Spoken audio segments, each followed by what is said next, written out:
ada satu hadis yang antum sudah hafal, dan manfaat hadis ini untuk kita ingat terus supaya kita betul-betul menuntut ilmu syar'i.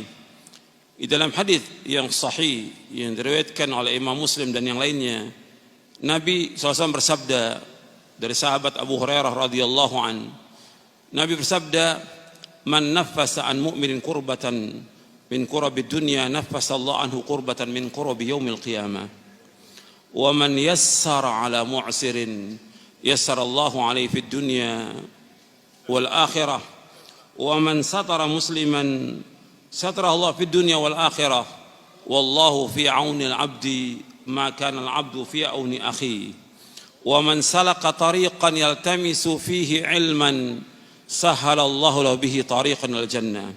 Wa majtama'a qaumun fi baitin min buyutillah yatluna kitaballah wa yatadarasunahu bainahum illa nazzalat 'alaihimus sakinah wa ghashiyatuhumur rahmah wa haffathumul malaikah wa dzakarahumullahu fi man 'inda wa man batta'a bihi 'amalu lam yusri' bihi nasabu." Dari sahabat Abu Hurairah radhiyallahu an, ia berkata, telah bersabda Rasulullah sallallahu alaihi wasallam, barang siapa yang melapangkan kesulitan seorang mukmin dari kesulitan dunia, maka Allah akan lapangkan dia dari satu kesulitan di hari kiamat.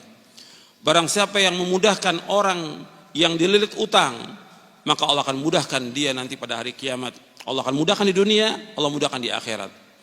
Barang siapa yang menutupi aib seorang muslim, Allah akan tutup aibnya di hari kiamat. Allah akan tutup aibnya dunia dan akhirat. Dan Allah akan senantiasa menolong seorang hamba selama hamba itu menolong saudaranya.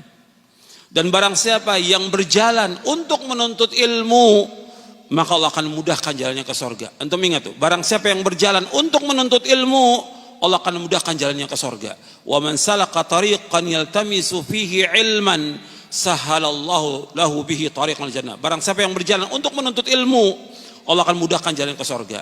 Kemudian Nabi lanjutkan SAW, wa majtama'a qaumun fi baitin min buyutillah yatluna kitaballah wa yatadarasunahu bainahum illa nazalat alaihimus sakinah wa ghashiyatuhumur rahmah wa haffathumul malaikah wa dzakarahumullahu fi man indah. Dan tidaklah berkumpul satu kaum di satu masjid dari masjid-masjid Allah yang mereka membaca kitabullah dan mereka pelajari, mereka kaji kitabullah itu, melainkan yang pertama akan turun sakinah, ketenangan. Yang kedua diliputi oleh rahmat Allah SWT. Yang ketiga dikelilingi oleh malaikat.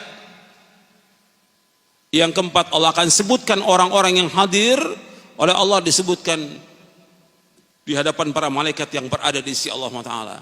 Wa man batta'a bihi 'amaluhu lam yusri' bihi nasabuh. Barang siapa yang lambat amalnya, tidak dapat dikejar oleh nasabnya. Itu perhatikan ini. Ini hadis manfaat. Ada di Arba'in An-Nawawi hadis ini. Hadis sahih riwayat Muslim.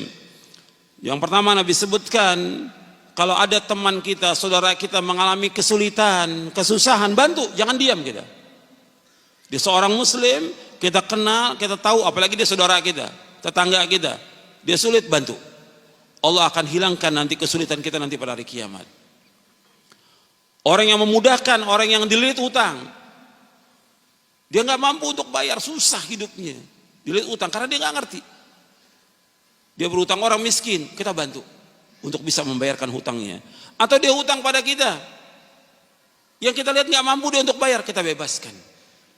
Atau kita berikan tempo atau bebaskan, seperti Allah sebutkan dalam surah Al-Baqarah, wa in kana dzu usratin fanadhiratun ila maisarah wa an tasaddaqu khairul lakum in kuntum ta'lamun.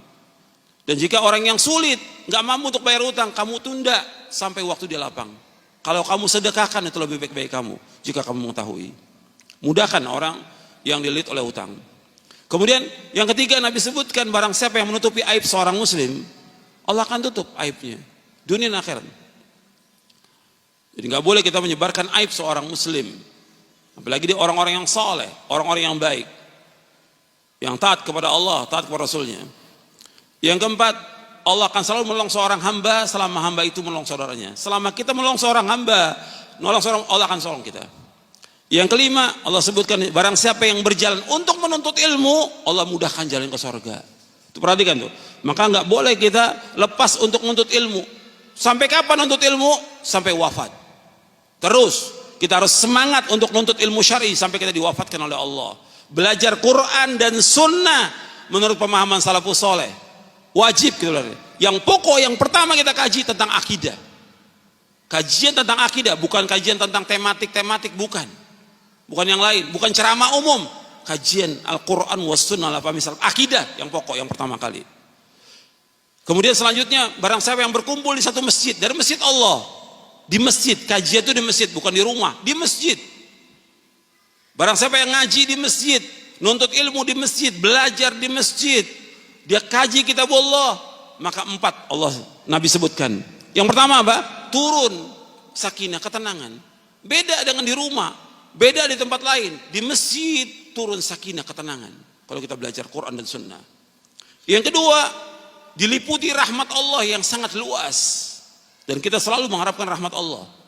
Yang ketiga, dikelilingi oleh malaikat. Kalau kita nuntut ilmu, malaikat itu mengepakkan sayapnya. Semua malaikat bersayap. Semua malaikat bersayap. Dia kepakkan sayapnya karena apa? Menghormati orang-orang yang nuntut ilmu. Nabi bersabda SAW, innal malaikata la tada'u ajnihataha li talibil ilmi ridhan bima yasna'. Sesungguhnya malaikat mengepakkan sayapnya kepada orang-orang yang menuntut ilmu, ridho dengan apa yang mereka kerjakan. Ridho dengan orang menuntut ilmu. Maka antum sungguh-sungguh nuntut ilmu, jangan malas. Rajin dan perhatikan, ikhlas karena Allah, catat apa yang disampaikan. Kemudian yang keempat disebutkan lagi bahwa orang yang nuntut ilmu itu, yang belajar Quran dan Sunnah, itu Allah akan sebutkan nanti di antara para malaikat yang berada di sisi Allah. Kemudian terakhirnya di hadis ini, wa man batta'a bihi 'amaluhum lam yusri' bihi nasabuh. Barang siapa yang lambat amalnya tidak dapat dikejar oleh nasabnya. Karena yang dipentingkan dalam Islam ini amal, ilmu dan amal, bukan nasab. Meskipun dia mengatakan keturunan ningrat, keturunan nabi, keturunan rasul, orang yang mulia, tetap di hari kiamat Allah akan nilai bukan nasabnya, Allah nilai apanya? Amalnya. Likullin darajatum mimma amilu. Semuanya akan diberikan derajat tergantung dari apa yang mereka amalkan. Bukan nasabnya, bukan. Amal. Yang dipentingkan dalam Islam ilmu dan amal. Ikhwani fiddin, azakumullah. Ini sebagai muqaddimah yang penting supaya kita terus semangat untuk menuntut ilmu dan mengkaji Al-Quran dan Sunnah ala fahmi salaf di masjid-masjid Allah. Di mana ada masjid, cari masjid untuk mengkaji Al-Quran wa Sunnah ala fahmi salaf. Kaji. Sebab ini tempat yang barokah.